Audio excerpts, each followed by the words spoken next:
қайырлы күн әріптестер.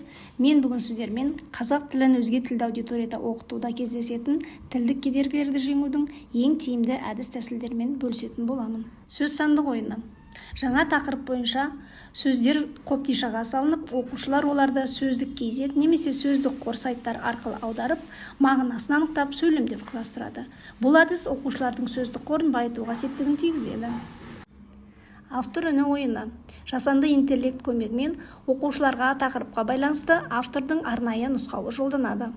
Осы арқылы тапсырмалар беріледі, ал оқушы тыңдай отырып мазмұнға терең бойлайды. Мысалы: Сәлем, жас достарым. Атымтай Жомарт әңгімесіндегі жомарт адамның бойындағы болуы тиіс қасиет туралы. Пікірмен келісетініңді, не келіспейтініңді айтып, ойыңды дәлелде. Келесі спираль әдісі. Көлемді мәтінді біртіндеп қарапайымнан күрделіге қарай құрылымдап ұсынады. Бұл тәсіл оқушыларға мәтінді жеңіл әрі жылдам түсінуге көмектеседі. Келесі сәттілік дөңгелегі ойыны фонетикалық кедергілерді жоюға бағытталған. Мұнда оқушылар сөздегі бос орындарға қазақ тіліне тән дыбыстарды дұрыс қою арқылы тілдік ерекшеліктерді меңгереді. Мысалы: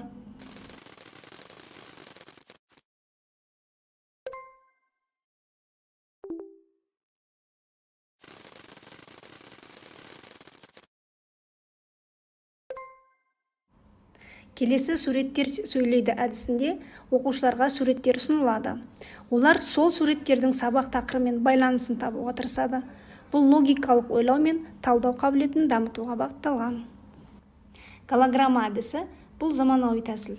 Мұнда оқытушы QR код арқылы білім алушыға нұсқау мен тапсырмалар жібереді. Бұл олардың өздігінен ізденуге, белсенді болуға итермелейді. Келесі тапсырма.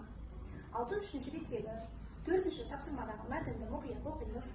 Мәтіндегі синоним сөздерді тауып, оларға сөз тіркестерін құрастырамыз. Және бір сөйлемнен сөйлем құрастырамыз. Студенттердің әрқайсысына осындай голограмма сағат таратылады. Оны пайдалану үшін сағатта көрсетілген QR-ды телефонның көмегімен сканерлеп, немесе QR сканер бағдарламасын пайдаланып, приложениені ашамыз. Сөйтіп, пайда болған голограммадан play батырмасын басып, берілген тапсырманы тыңдаймыз. Барлық осы әдістер білім алушылардың қызығушылығын арттырып қана қоймай, тілдік кедергілерді еркін еңсеруіне жол ашады. Сабақтағы белсенділік, шығармашылық пен технологияны тиімді ұштастыру бүгінгі күн талабы. Назарларыңызға рахмет.